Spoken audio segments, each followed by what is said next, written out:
देहाची या गावा आलिया, जन्म मृत्यूची या सोहळी या.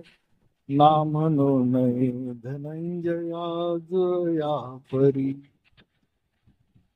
काल लाटीचे लिहिले न मोडे गा काही केले. काळे बरे पण फिटून केले काम्य कर्म तैसे, फळ भोगावया धरणे बैसे. न फेडी तारून जैसे ओसंडीना. श्री ज्ञानेश्वर माऊली रचित ज्ञानेश्वरी अध्याय क्रमांक 18. आपण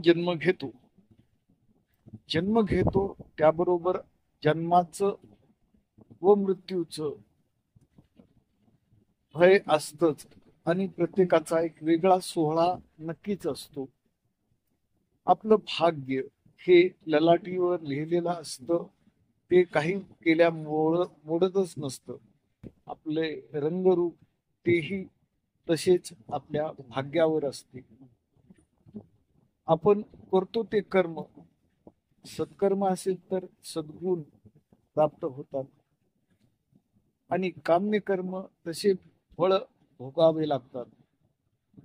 ते याच जन्मामध्ये आपल्याला ऋण फेडावे लागतात. हा भावार्थ श्री ज्ञानेश्वरी मध्ये आहे. न चुकणे ते काही जन्माची या देहा. आपण जन्म घेतलेला आहे, हे देहाचं सुख दुःख आहे.